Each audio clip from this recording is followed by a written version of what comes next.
You feel free to participate. I'm not going to share any personal information. Anything that you say will be edited from the video. I'm trying to send a call to everyone every Sunday evening to tell them all the information that is happening for the next week, so that way we start the week informed. And then you will always find information here, like for example in Parents Corner, you will see school uniforms. I have here the video that I sent to everyone that are asking me about the uniforms. Uh, the PA information, very important. We are looking for our next parent association. I know that nobody has time right now. Everybody is very stressed, but we need a PA body. We need at least 5 people to be part of our parent association. That is something that every school needs to have. So if I don't get those 5 parents today, then we will have to do something drastic and involve Mr. Mercedes and um and try to reach out to you on an individual basis, because every school needs input from their parents. So please come forward. Let me know. There is nothing that we ask for. It's whatever the group decides, and everything is going to be virtual. So most likely it's going to be meetings minimum once a month, and we just report things to you, and then you represent your group. If you're a sixth grade parent, then you will represent the sixth grade population. All right, so I'm not going to take more time from Mr. Mercedes. I know that he has another meeting to attend after this. Okay, so we are going to talk about the phone system after the next time I share the floor, so that way you understand the phone system from the school, and how to navigate it without having to call the office. So if you want to call the clinic, if you want to call different extensions, I'm going to be sharing that later on. But for now, let's go then with Mr. Mercedes. After he finishes his report, then we're going to go into questions and answers. Then we have our sixth grade teachers that are going to share what's happening with the sixth grade. Okay, Mr. Mercedes, all yours. Yes, thank you, Mr. Duran. Again, we just completed, this week. It was very nice to see a lot of our kids back in school.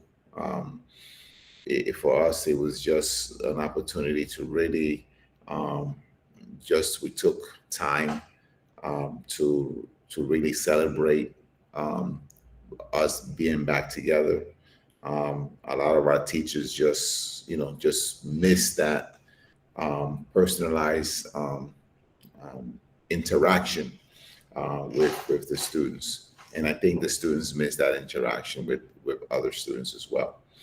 Um, as we begin to provide, we one of the things that we did in the beginning as well was that we know that we needed to provide the staff with that time so that they also can reacclimate themselves to each other into the school building. And so we did that on, I think, on the first day, and then the second day was more around getting back to business, understanding that we left very different circumstances, right? We left here in May, in March of 2020, and so we left for about a 3 week break. That was the plan, right?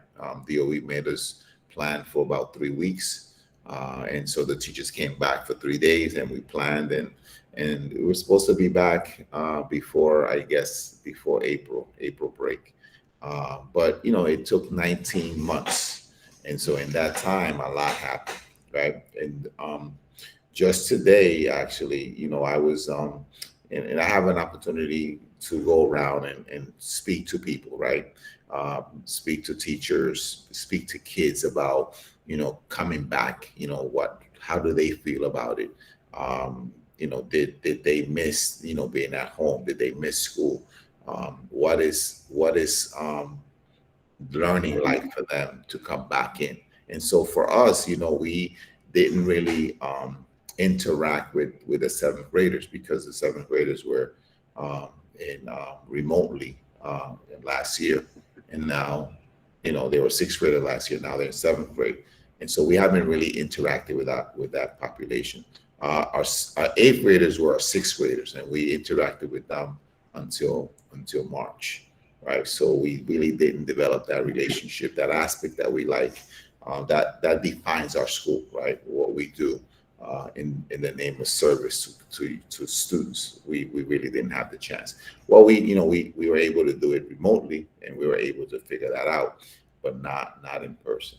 And so, we wanted to give people that opportunity, that time. And so the first couple of days, we want to really get to know the kids, because again, the way that we teach them is by getting to know them and developing that relationship. And so today I kind of set me back a little, because I spoke to one of our eighth grade math teacher, and the teacher really prepares kids for the specialized high school exam, and also for the regents in mathematics. And for her, it was like, we lost a lot of time. And yes, I can say, we didn't lose that much time as everybody else's, but we lost that time in which we prepare kids. We prepare kids technically, right, to accelerate that learning process. And so for her, she's like, a lot of the foundational skills that kids really had to have in sixth and seventh grade, now we're struggling to bring it back and do it in eighth grade. But if I do it in the eighth grade, I don't have the chance to really provide students with that instruction that's going to get them success in their region's exam. So now we're struggling as a school with that. We need to understand that, yes, the remote learning option for a lot of the kids didn't provide the teacher that opportunity to really engage in a personal level, in a physical level. And so now, teachers are trying to really make up for lost time. And so, I kind of like felt, because, we're going to be going into those classrooms in a couple of days, is to actually evaluate teacher performance, right? And we have to understand that teacher performance is not based on the teacher, right? Teacher performance is based on the kids. So how a good teacher is when you go into a classroom, the kids are learning, the kids are engaged, the kids are on pace, right? And so it's gonna be a difficult adjustment for everybody. And so one of the things that we're now trying to understand is, how do we be mindful of the fact that when we go into a classroom, the kids might not be able to articulate and unpack a learning target as well as they need to. And so, we're going to take that in consideration as well. I know you guys want to hear about COVID and COVID protocol, but I want to, put that on the back burner a little bit and talk about, so what do we do from here? What do we go from here, right? And what we go from here is that we need to catch up. And today I kind of said to myself, we need to we speak to our kids and make sure that we provide that support at home, that we provide that space at home, so they can make up work, right? So they can understand that Saturday and Sunday is not a free day. It's a day in which they need to catch up. The exam that they're going to be taking in April and in May, they haven't adjusted the scoring rubric. The scoring rubric is the same as it was before the pandemic, right? The scoring rubric actually assumed that kids were an in-person instruction for the whole entire time, right? The scoring rubrics, assumes that those kids have the foundational skills that a kid needs to have in sixth, seventh, and eighth grade. And we know that they don't have those things. We assessed, everybody took a informal assessment in order to provide their lesson plans, and their teachers that are like struggling to trying to get them entry into that, curriculum that we utilize. So we're going to need your help in making sure that we provide that opportunity so that kids can come home and automatically begin to do work. Yes, I understand that kids want a break. But at the end of the day, we want to make sure our goal and our task is to prepare them for high school and beyond. And so in order for us to prepare them for high school and beyond, there's certain things that they have to be able to know that at this time they don't. And so we want to make sure that we kind of address that. We're gonna provide opportunities for after school. We have already our books. We ordered our books last year in anticipation that we're going to have a busy program. So we want to make sure that we can talk about those things. How are we going to catch up academically? And that's always, my focus. We know that the kids are okay. We already did that the first week. Now this week and the next week coming up is about how do we address those gaps. And so that's what we want to be able to focus our attention on. The COVID protocols and other, it's what it is. For example, the whole people are just talking about the remote option, right? And so at one point in time, that option was on the table for families that really have legitimate concerns about the environment in school, and so that to this point is not up for discussion, right? Because now the mayor feels one way, and the way that the mayor feels is that he firmly believes that everyone should be in school, that the schools are safe, that there is protocols in place to make sure that the virus doesn't escalate. And again, part of the issue is that we just don't know that, right? That's a prediction. But again, those are the marching orders that we have as a school, right? We want to support families. We want to do the right thing for families. But at the end of the day, those options, remote options, does not exist. So we're trying to put together opportunities for kids and families to really see what's going on in the classroom, so that when the decisions are made, they can come in and join the classroom and not be back to square one. So for those of you who are hoping for a remote option, the bad news is that at this time there's not going to be something along the lines. I'm just me. Things can change from the next day to the other, but it just doesn't look that way. Only because I'm starting Monday. They changing the COVID protocol guidelines. So if a child is in a classroom and one of those kids tests positive because the kids are wearing a mask and the kids are socially distanced in that room, they're not going to close that classroom, and they're not going to close the school. So, so those, the days where, schools and classrooms and areas were closed as a result of a positive case, those things are already, the Department of Education has figured out that the procedures to do that are so limited that it's going to require a whole lot of people testing positive in order for the DOE to move on school closure. They also have about kids that are vaccinated versus kids that are not vaccinated.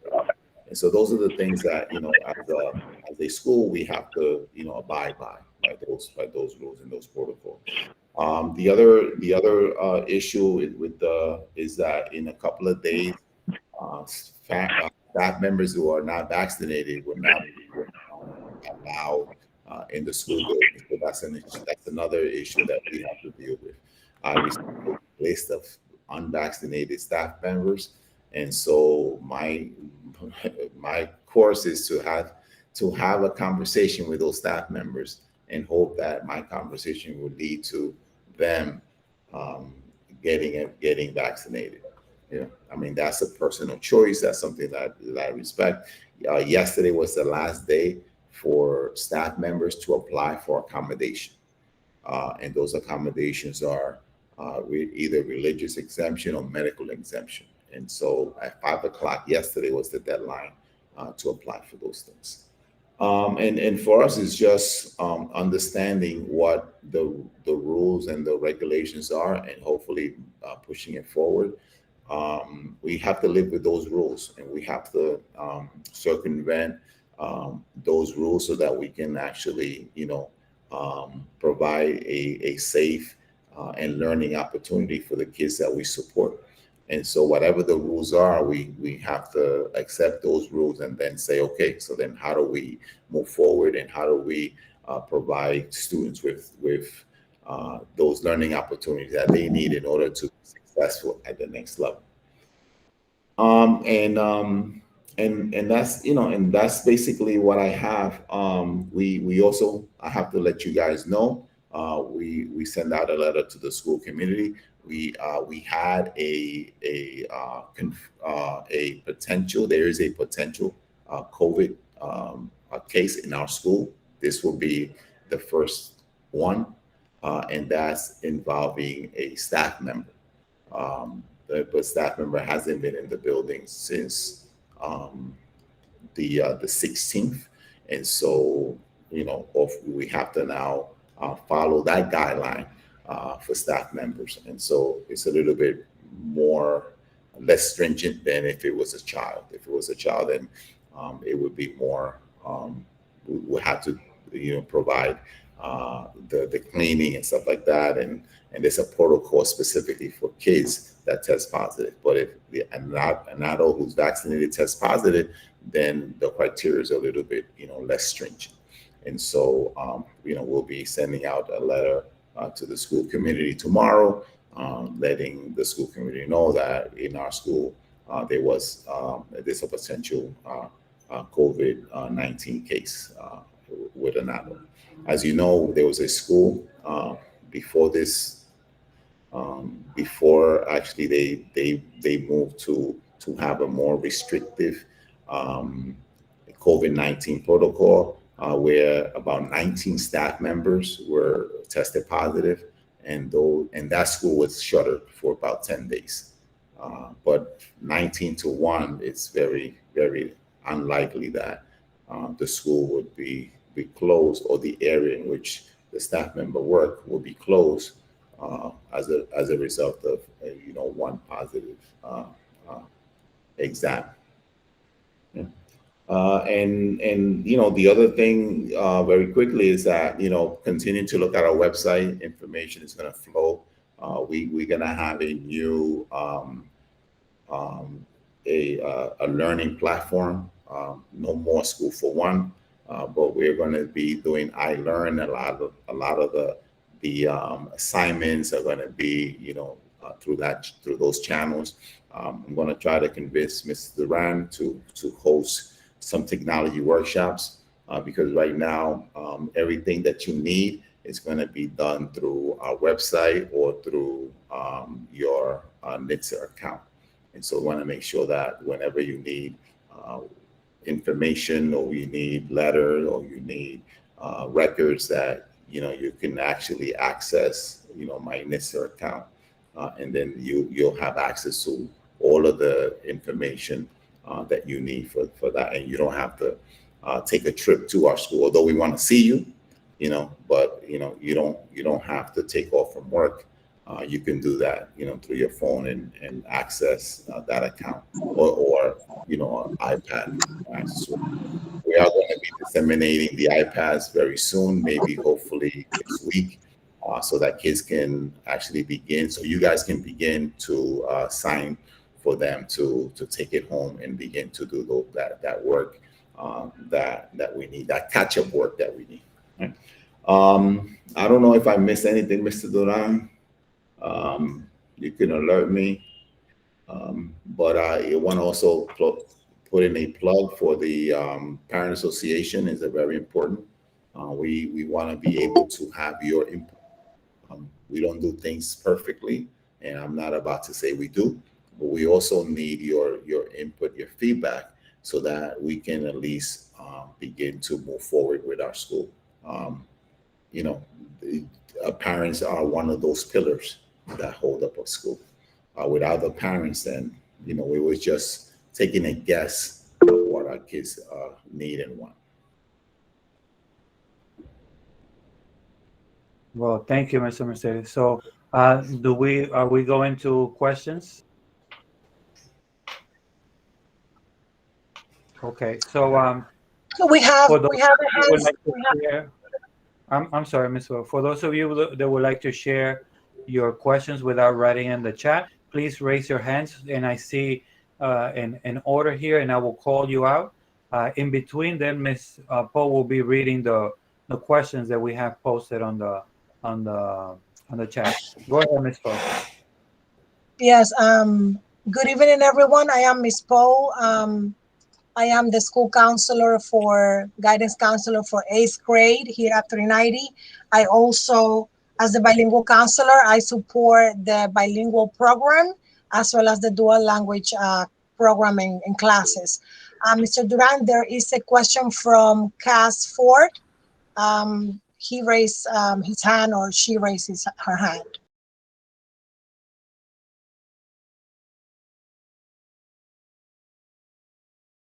Just bring it to the school. I'm not sure about giving you a new one right away because we have a limited amount right now, but you don't need to fix it. We'll call the insurance company. Either we'll give you a new one or that same one fixed. You don't need to spend any money.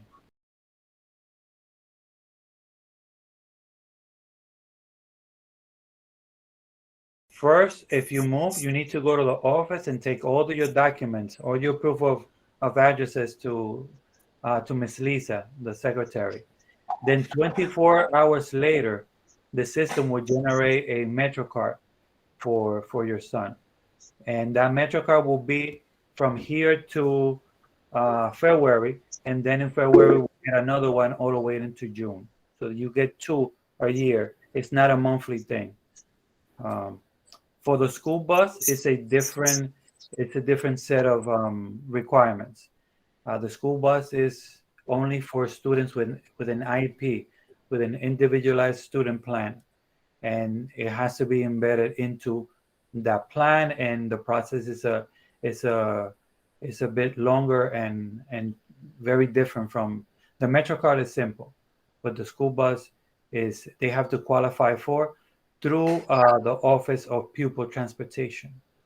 Yeah, it's three questions about MetroCard. So, just again, MetroCards are being distributed for children that qualify during lunchtime and at the end of the day during dismissal. Yeah, if you didn't change addresses, there's no need to come and bring proof of address. If the child is already registered, the child could go to the office and ask Miss Lisa for a MetroCard. She will look him up in the system and give him a card right there. All we ask is to be during the lunch or at dismissal, not to take time from instruction to go to the office to do that.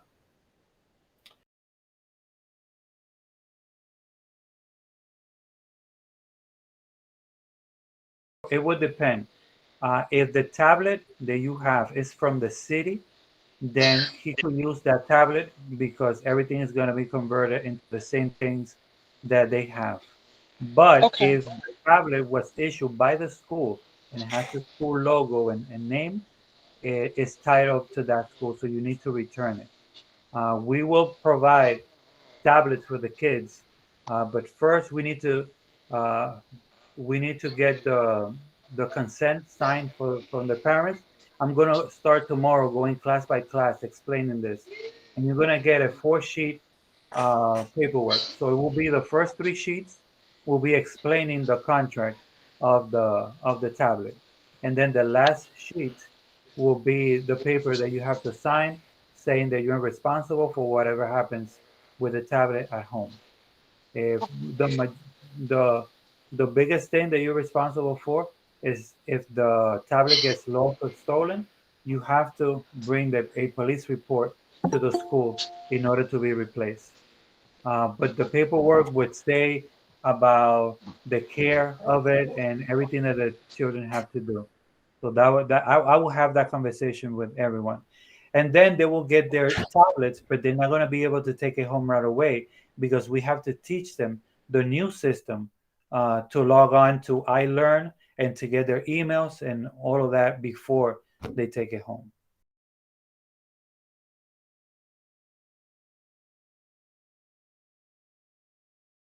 Yeah, so we're following the guidelines from CDC, right? And so and the DOE adopts those guidelines, and so there's a protocol and specific direction as what schools, what we need to do in order to keep people safe, right? And so and part of that is that and for luckily for us, right, there were some days in between that happened before the person actually were tested, and so very unlikely that there's going to be any type of infection, right?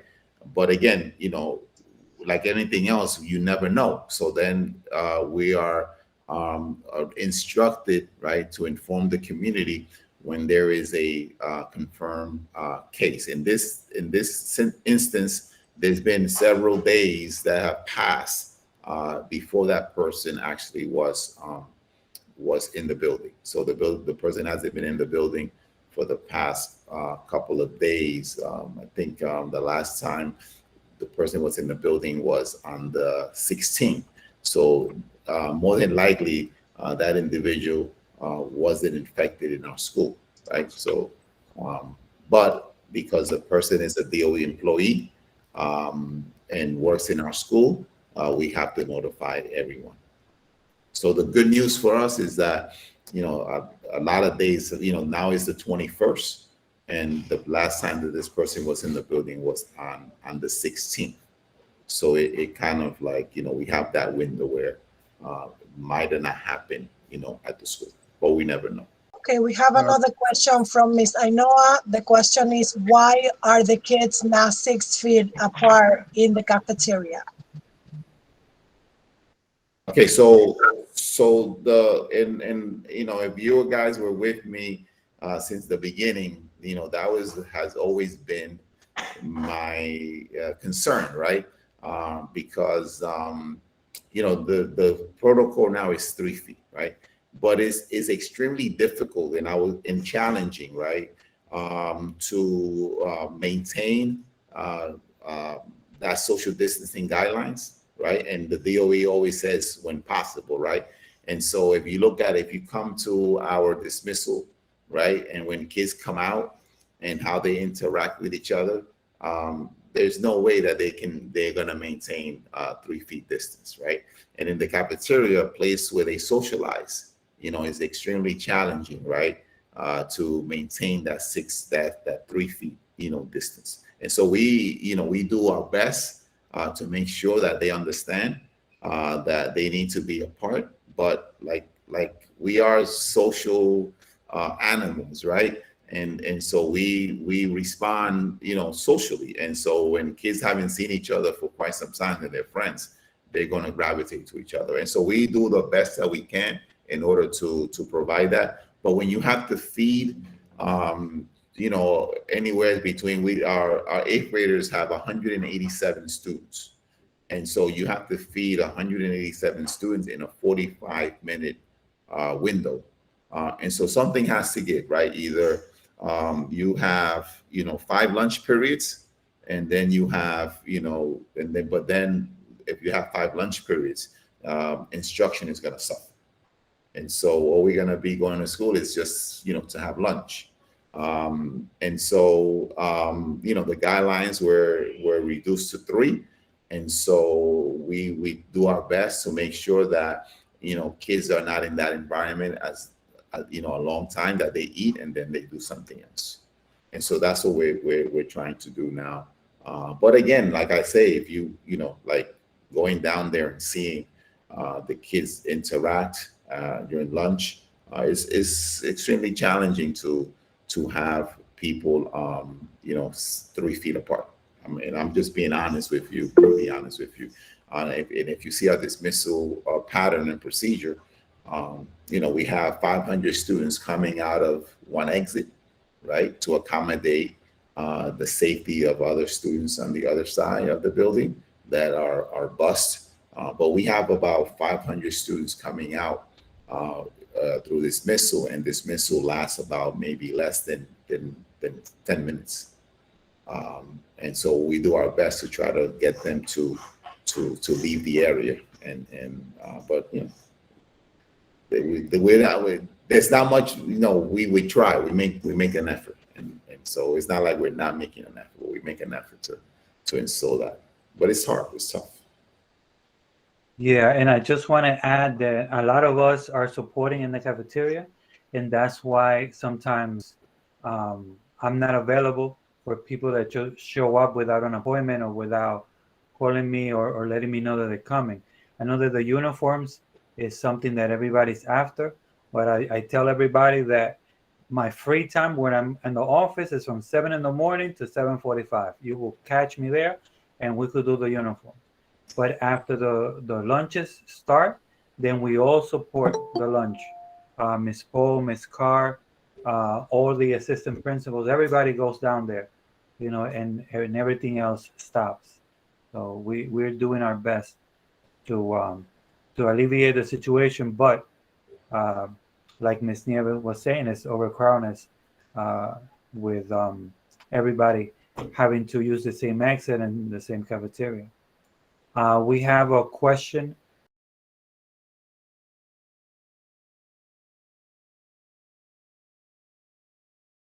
Thank you for sharing that. Thank you. But I would say that instead of going individually, let's do a PA. Let's go as a PA. Let's show up as a group in the precinct and ask them for that. So That'd be let's try. great. United, we could do more. Yeah. Yes, let's get that. After the meeting, please send me emails telling me that you're interested, and let's do another meeting like this, so that way we could do the elections, and that will be our first priority of the year. Yes, Thank you, thank you Ms. so much. Thank Thank you for you. sharing. Excellent. Yes, Ms. Morales, we can also, because it's an issue, because we're missing 2 guards, right? We're missing one on University, which is, University Avenue, and then we're missing one On Andrews, correct. Andrews, right, and 179. And Yes. so if we can get the press involved, get the local officials involved, we can do that. And again, advocating, one person and just advocating at a time, it's just one person. But if it's a group effort, then definitely we can do that. I'll send a message if I stand out there and be the crossing guard, and I can do that. I don't really know the procedure, but I'll probably, if they get to that point, then I'm going to act as a crossing guard. Thank you. All right, so we have one comment and a question. So Miss Lulu Inoa, that is a really dangerous situation. There is no social distancing in all the cafeteria. This can lead to someone getting COVID, and teachers or students get sick. Miss Inoa, like Mr. Duran said, I'm just reiterating. We, the support staff, we are in the cafeteria during lunch times. We are doing our very best to support the kids and to maintain the order, but let's also be mindful.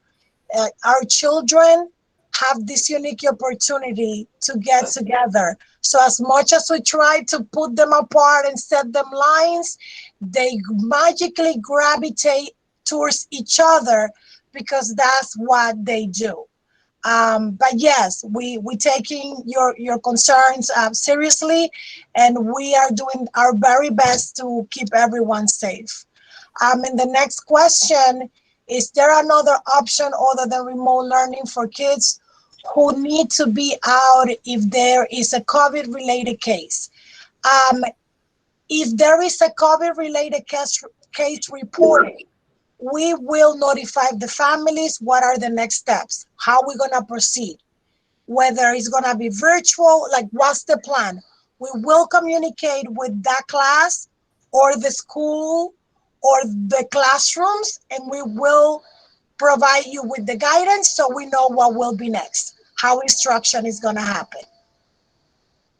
Okay, Miss Well, we have Miss Diana B. She raised her hand.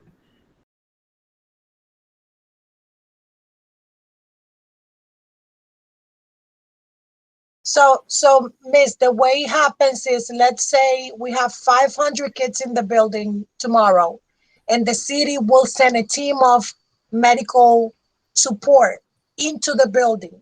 And then they're gonna come to the principal and says, we need to test randomly 20 kids. So we will go throughout the building and we will pick 20 kids.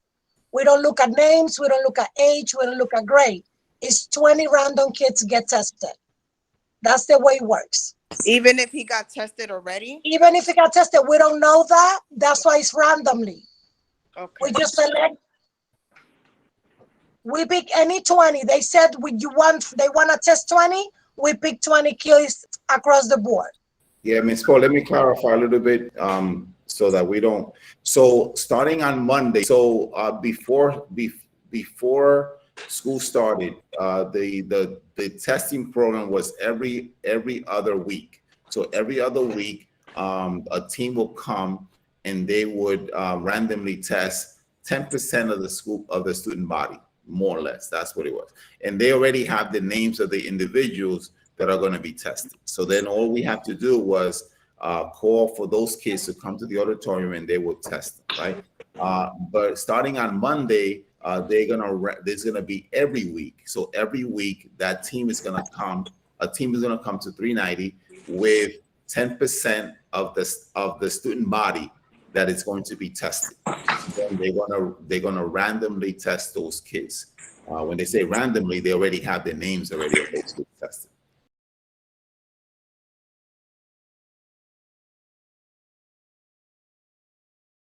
That's a great question.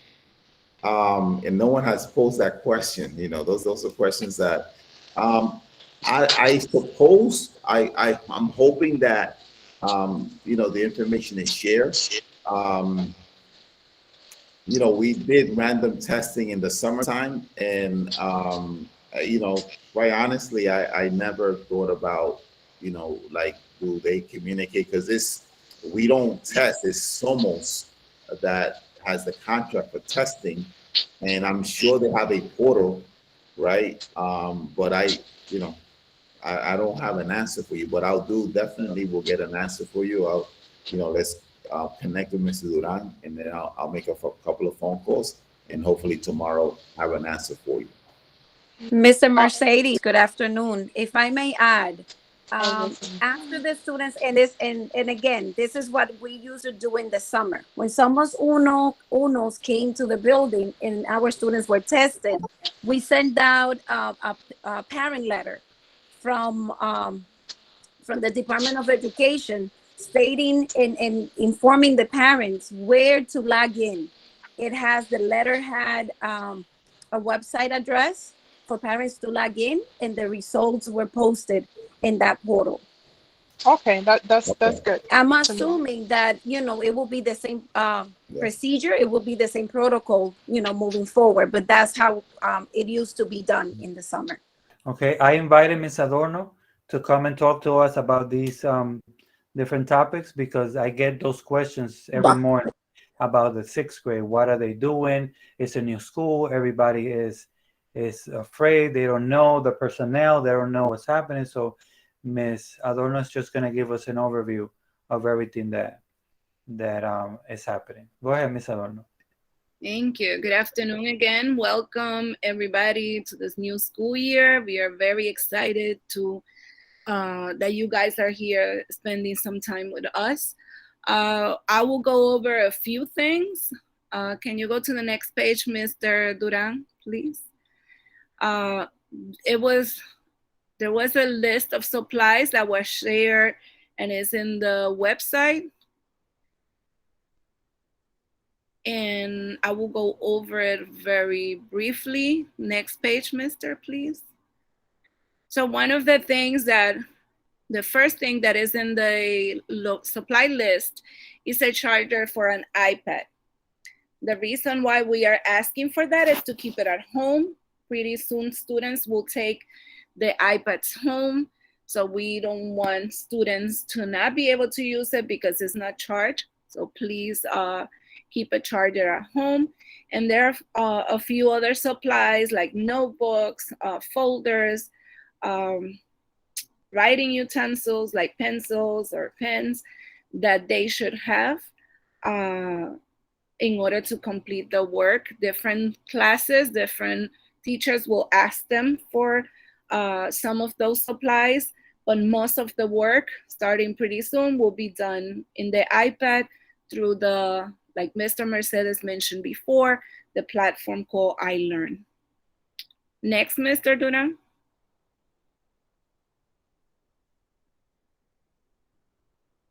Okay, so very quickly, what are the sixth graders doing this year?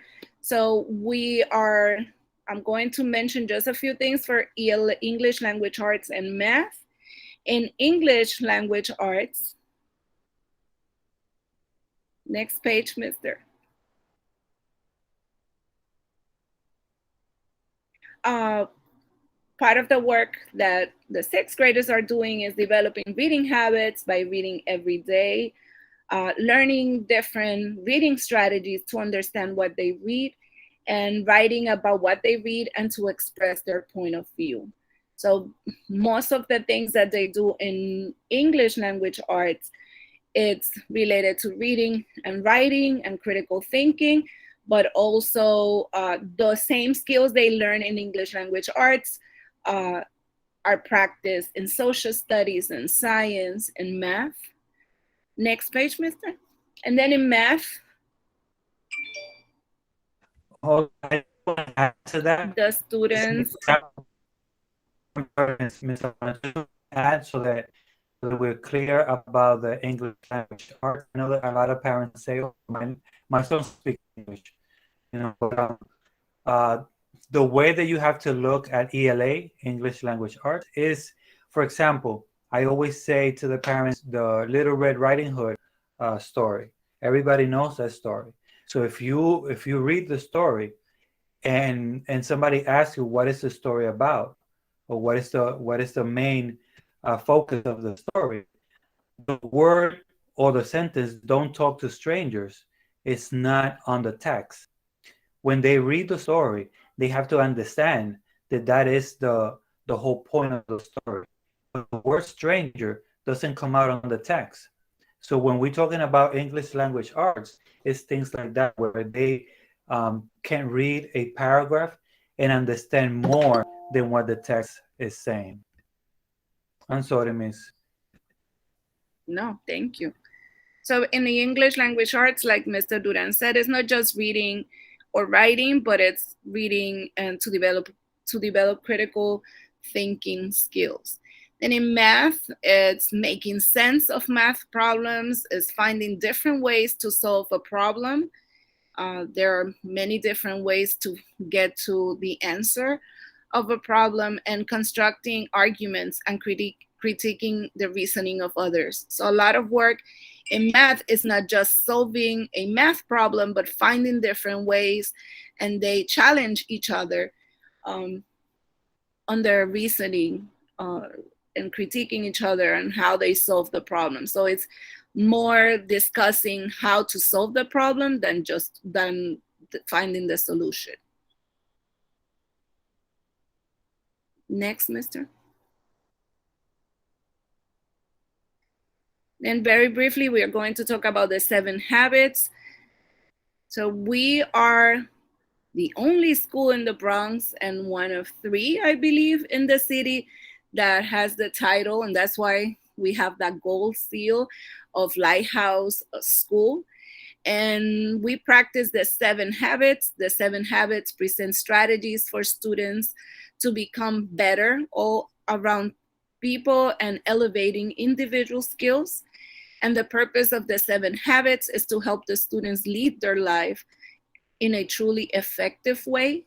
And the 7 habits represent a proven process of personal and interpersonal growth that can have an immediate and lasting impact in their lives. So we work with the 7 habits. If you go to the building, you will see that tree that you see on the right there, everywhere, that represents the 7 habits that we practice. And we have a specific time during the week. It's Wednesday's first period, where we work with the students on developing those skills, the 7 habits. And then throughout the week, during the lessons, during the activities that they do with the different teachers, they put into practice those skills. Next one, mister, please. And my last thing is about assessments. Mr. Mercedes mentioned before that we do, some of the teachers or some of the classes started having short assessments to see where the students are at. And next week we will have an assessment called the DRP, the Degrees of Reading Power. And that assessment is administered 3 times a year, in September, in January, and May. And the purpose of this assessment is to measure reading comprehension, is so the teachers see where the students are and how we can support them with their reading comprehension. And it's administered 3 times a year because that helps us see the progress. So we start now in September, when we administer the same type of exam, not the same one, but the same type. In January, we see if the students made progress. And then at the end of the year, in May, we administer once again to compare from the beginning to measure the progress. So this is one of the assessments that we have 3 times a year. And then, as I mentioned before, we have started with some baseline assessments just to see, because we were not with the students for 19 months and we need to see where they are at so we can teach them what they need to learn. And that's it, mister. Thank you very much. Thank you. I see here that you say that it's happening in September. Do you have a date for? Yes, next week we will have the DRP. On Tuesday, we will administer just for the 6th grade. On Wednesday, just for the 7th. And on Thursday, just for the 8th grade. If a student is absent on the day that the exam is administered, then we will find another time to administer the exam. But it's next week. All is happening next week. Excellent. Thank you very much, Miss Adorno. If you have any questions for Miss Adorno, you're free to raise your hand and we will go one by one. We have here... Mr. Duran, Mr. Russell had a question from earlier. Mm-hmm. Okay, I believe he's on. Yes, sir. Go ahead.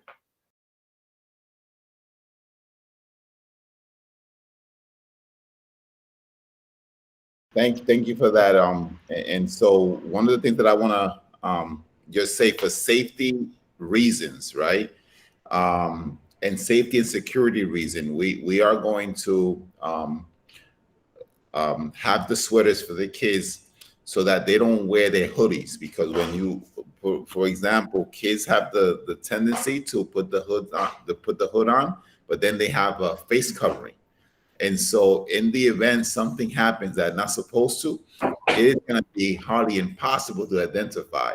So in order for everyone in the building to be safe, we're going to be banning hoodies after October 1st. So we need your support and your understanding that we're doing this not because we want to be hard, but we're doing this because it is needed. It is, you can't hardly tell a kid with a face mask, but let alone with a hoodie on, that's nearly impossible. So we need your support in making sure that you support us with that.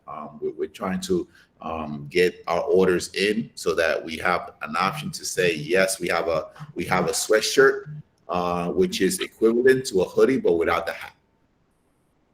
Mm-hmm. Makes sense. Yeah, and I'm sorry for those parents that are waiting for the large sizes. We're still waiting for them. Hopefully, at the end of this week or at the beginning of the next, we'll get that shipment, and I'll let you know always through an email and a call. I'm gonna put this window here so you could write all our information down. Um, this is me on the top, Mr. Duran. I'm the parent coordinator. That is my new cell phone. I have the WhatsApp app, which it makes very easy for those parents that don't like to write the information because it's too long. They just give me a 5 minute note of everything that is happening, and I'll listen to it. The second one there in the list is Miss Acosta, and she is the attendance person. So I know I'm getting a lot of excuses through the emails, a lot of notes, and all of these things, and I don't, I don't mind. I could always share it with Miss Acosta, but this is her email. So when your child is absent and you have an excuse, you could always forward it to her. Miss Carr is here in the meeting, and this is her information. Miss Poe, Miss Ceballos, and Miss Barona. So I give you all of those contact information, so that way we're able to reach out to those folks when you need whatever situation from them. Cafeteria doors open at 8 o'clock. I know I've said 7:45, but that was my mistake. It opens at 8 for those students that would like to have breakfast. Breakfast is served from 8 to 8:25. Everybody should be at their class by 8:30. For those 8th grade students, I send out an email today with information about specialized high school. I send out links to videos that explain in detail what is the specialized high school test and how can families prepare. Okay, so look for that email, and in that same context, I also send the email for the vaccination. The clinic is doing vaccination every Wednesday and Friday. If you are interested, please give them a call. I'm going to give their phone number in a while, shortly. So please give them a call and schedule an appointment. It's not just showing up. You have to schedule an appointment and you have to complete some paperwork for them to do it. But it's totally free and it's done right there in the school if you are interested. We will not mandate anybody to have the vaccine yet. I don't know in the future. A lot of questions that I get going back to the attendance is the parents have the idea that if the child is absent and they submit an excuse note or a letter from the doctor, the child is going to be marked present, and that is not the case. If the child is not in the school, the child is absent. Now, it could be absent with an excuse, or it could be absent without an excuse, but the child is absent. There is no such thing as the child being absent and then marked present because it has an excuse. Just to clarify that situation. In a week or so, our emails are going to change. I'm still giving you these emails because these emails are going to be forwarded to our new email address. You will see my name, and I'm not sure what it's gonna be or what it's gonna show, but I'm gonna transfer all my information to the new email address. And this is what I was explaining earlier, that the city is combining all of the programs that the schools are using into one platform. So everybody will be using the same platform in all the schools. So when your child moves to high school, they will have the same email process and nothing would change. So the at ms390 email will disappear. But even if after disappears, you could always send me an email there if you don't know the new one, and it will be forwarded to my new account. Okay, and the next thing that I get all the time is the phone system. We have 4 lines in our school. But we have over 50 staff using those 4 lines, and we have 550 parents calling every day. We get calls for the silliest things. Is it school today? It could be raining or it could be sunshine, and we still get the same question. Is the school open today? And every time the secretaries are using the phone, the next person calling is just rings and nobody picks up. One of the options that they say there, if you want to talk to the parent coordinator, press, I think it's 1 or something like that. That directs people to the phone on my desk. But 85% of the time, I'm not sitting at my desk. So you will get a voicemail. That's why I share my cell phone. You could send me a text. Sometimes I'm in a meeting and I could answer text while I'm in a meeting. We usually multitask a lot. So the phone system works like this. You call the main number, 718-583-5502 or 5501. I'm sorry. Those are the 2 numbers. It will ask you to press 1 for English or 2 for Spanish. You press whichever you prefer, and then this menu is afterwards. They don't say it because we have to upgrade, and it's been a challenge working with Verizon updating. But since you come to the meetings, and if you're watching this on YouTube, you take the time to watch it here, you get this information. So after you select your language, you dial 0, you go to the office. You dial 1050, the call is transferred to my desk, or if you need to talk to Ms. Harris, we share the same phone. The school clinic is 2220, and the phone number, the direct phone number from them is there. It's 347-498-2229. That will go directly to the clinic. If you would like to talk to Miss Acosta, something attendance related, her extension is 3141. Miss Ceballos, 2250. Miss Anna from Astor, that is another program in the school. Those of you that use that program will know. 2191 is her extension, and DreamYard extension is 3171. Please remember that DreamYard works in the afternoon. So if you call at 8 o'clock in the morning, they're not going to be there. They start working, I think it's around 12 or so. And they're able to answer all your questions. Okay, so those are the extensions that I can share with you. The rest of them, the teacher's extension, I cannot share because we don't want the teachers to be answering phone calls while they're teaching. So anything teacher related is an email so that they could answer whenever they have the time. I hope that this helps for the communication.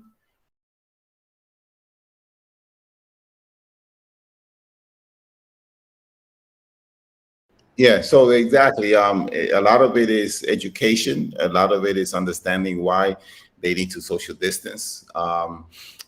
We oftentimes we're sitting in a situation where we sit with kids, and then all of a sudden, there's, and especially when I'm there, kids tend to want to crowd around me because they want to hear what I have to say. They want to, they want to meet me. They want to hear what. So I tend, try to make sure that they understand the importance of having the mask on, maintaining social distancing. And so, we want to go at it, educationally. We want to go at it, by having those types of conversations with them.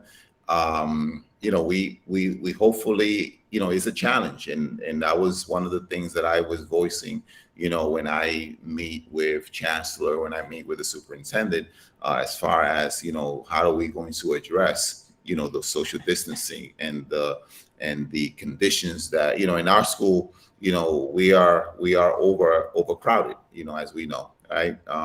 And so we have to adjust, adapt, and oftentimes live with our challenges, right? And learn to live with our challenges, but then educate kids and make them understand as to the importance, why, right? Why they didn't. And all of them don't understand. They see that they haven't seen their friends in quite some time. They want to, this is the only, in the classroom. I'm not concerned social distancing in the classroom, because in the classroom, there is a sort of like an instructional type of flow where kids work. They work in individually. They work, in groups, and they've learned already because of the reduced sizes of the classrooms. There's enough space for them to gather and be safe. And I always voiced it. My concern used to be we've, as a system, have not figured out the cafeteria. And so when Duran says that, we need you, to be advocates, right? Because, it's not happening at 390. It's, there's 1,800 schools in the system, right? And every one of those schools have, we as principals meet, and we often talk about, so how do we respond, to these regulations? And and how do we make it happen, right? Because at the end of the day, we are the face, right? Whatever, the mayor says, we have to implement. So, right. So, however difficult it is, however challenging it is, we have to make it happen, because at the end of the day, we're educating your students, your kids, right? And so, yes, we understand wholeheartedly. That's why all hands are on deck in the cafeteria. And again, when you have 187 bodies, and you have about maybe 6 or 7, even if you had 20 people down in the cafeteria, it will still be a challenge, because that's just the way that schools and public schools are designed, right?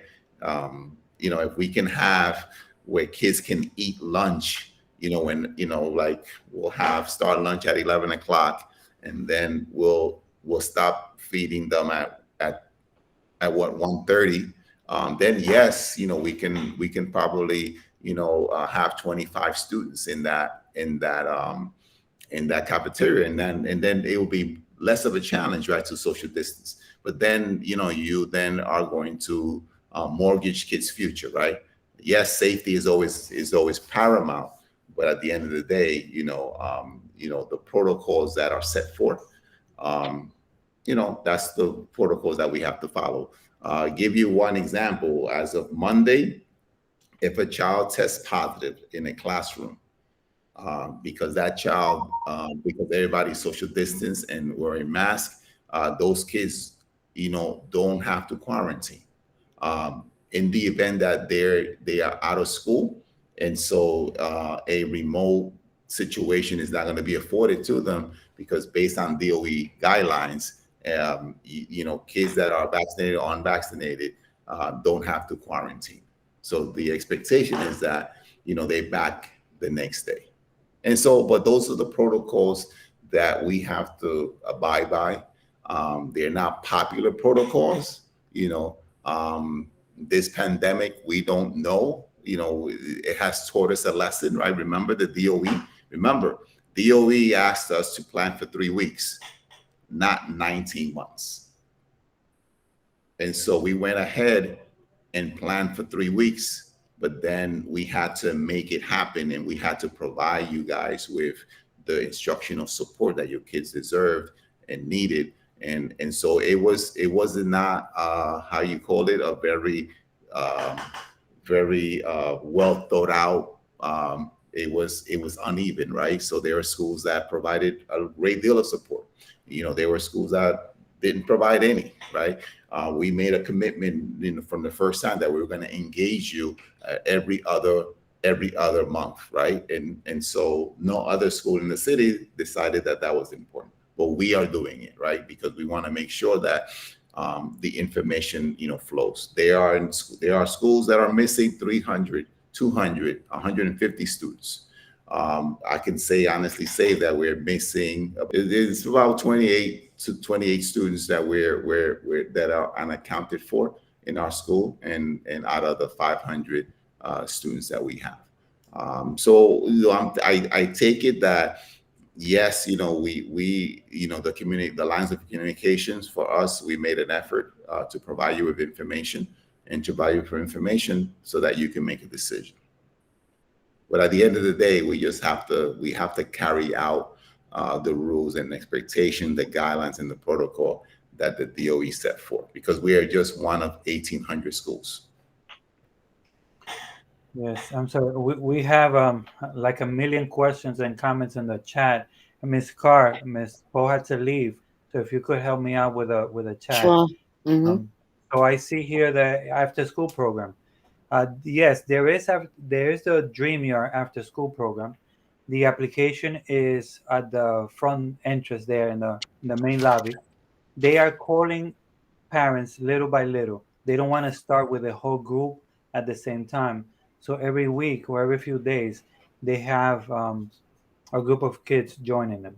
But first, they have to meet with the parents in either one-to-one or a little group, because they have to submit the names of the parents to their funding source, saying that the parents know about the rules and regulations about the program and how they're going to do their activities and everything.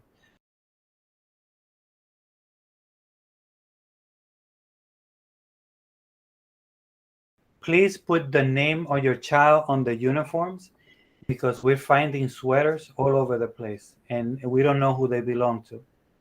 It's best to write your child's name on the tag here in the back, so that way when we find it, we know who it belongs and we can return it. And and the first thing is, oh, somebody stole my sweater, and we have piles of sweaters that they leave everywhere.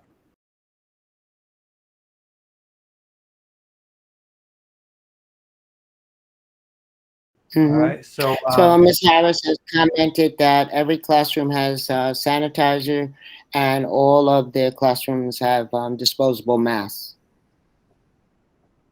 and that those masks are given out to the children if they don't have one, or if they want a fresh one. The teachers are doing that. We're doing that in the guidance department, and I know that other staff is also supplying kids with masks if they don't have them. Yes, I also see a comment about the parent association.